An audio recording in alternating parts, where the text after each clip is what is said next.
Hey, what's up? What it do? It's your girl Mocha Baby, and welcome back to my channel. I hope you guys had a Merry Christmas and a very Happy New Year. As far as New Year's resolutions, for me, I don't really make them because I don't keep them and I don't believe in them. I just strive to be better than I was the year before, to stay in my bag, to stay focused, to not let the hate and the negativity, knock me off, and to just keep being me, keep believing and seeking God, and everything will fall into place. And I hope that you guys do the same thing. If you are a newbie, thank you for following me. If you've been following me for some time, hey, what's up? What's popping with you? You already know how we get it down on this channel. We're just one big happy lit family. And this video is going to be another part of my Glammed Out Gamer Chick video series. I'm going to be kind of talking about and reviewing two games.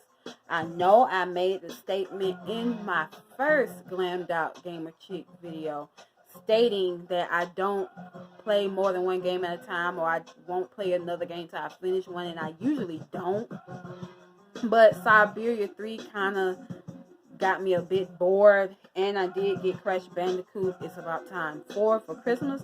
So that made me kind of say, you know what, I'm going to take a break from Siberia 3 and hop right into Crash Bandicoot. And I also picked the second game, which is Ori and the Blind Forest, the definitive edition. So I'm going to get right into these two games. First, I'm going to talk about Crash Bandicoot 4. It's About Time.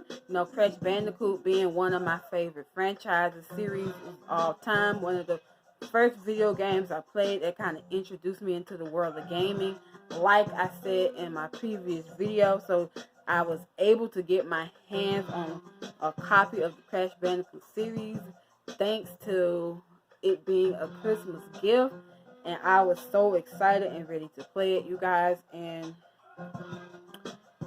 I got to say, the graphics are pretty. It's kind of an upgrade of what we're used to, but it still gives you that same nostalgia, that same feeling that we love from the Crash Bandicoot franchise. You get to play as different characters in this one, which is a bit different from what we're used to. You get to play as Crash and his sister, of course. And then we got Dingle Dow, we got Tawana, and we got Neo Cortex himself. We get to play as those characters throughout the game. Let's see, as far as the soundtrack, it's basically the same, same as we used to. The gameplay, I think it does have replayability. There's skins that you can get in Crash Bandicoot 4. That's also a different feature that we're not used to. You get those by completing various tasks in that game, whether it be collecting all the Wumpa fruit, whether it be dying 3 times or less in a level. And I think it's a couple other things you can do to unlock them. I know you get the first one if you sign up for an Activision account. You get the first one free for both Crash and Coco. Let's see what else I can think of. It's basically a game that bends time.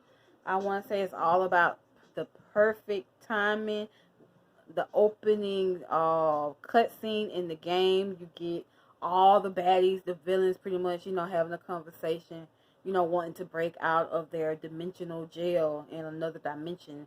And so the evil Unka decides he does something and creates a rift in time. And that's basically where we come in. And we basically have to we have to capture all of the quantum masses, what they're called, to make time, go back the way that it's supposed to and close the rift that they created. They basically open the door. And you start off in present day, and then from there you go to different times throughout the time-space continuum. I'm currently in the third stage, the first level, because if you played Crash Bandicoot before, you know that there's different stages. Each of the stages has a boss at the end of that stage. And yeah, it's a lot of fun. There's also a co-op feature in Crash Bandicoot, something that we're not used to from this franchise. Multiplayer, I'm not sure if it's online or not. It could be. But yeah, overall, so far, so good. I'll do another video and let you guys know when I get further in that game how it's going. I will say that the difficulty, it gets a bit challenging really quick. You, after the first 2 levels, I kind of say they're kind of introductory levels. After that, it's just, you know, you're right into it. And it's challenging from the rip. It's not like the other Crash Bandicoots in any way, shape, or form to me as far as difficulty. Moving on to Ori and the Blind Forest. This game is about 5-6 years old. I have the definitive version. You guys, I have got to say that graphics-wise, this game is beautiful. It's probably one of the most beautiful games that I've seen in a long time. I mean, even the way the trees blow and the grass moves is just beautiful. The soundtrack is really orchestry, you know, kind of, you know, gets you into the game. As far as the gameplay so far and difficulty wise, it doesn't seem too hard yet, but I will say that the main little character, which is this white fox right here, the one that I'm pointing at, which kind of reminds me of like a white version of Stitch. He or she seems kind of weak, at least right now. So you kind of have to watch that health. It does go away, deplete rather quickly. But just like a small synopsis of it, you know, from what I've seen so far, basically the little white fox character is being taken in by this black thing right here, which name is Naru. And Naru takes Ori in as her own and raises her, you know, take care of her, free her. And it's this whole like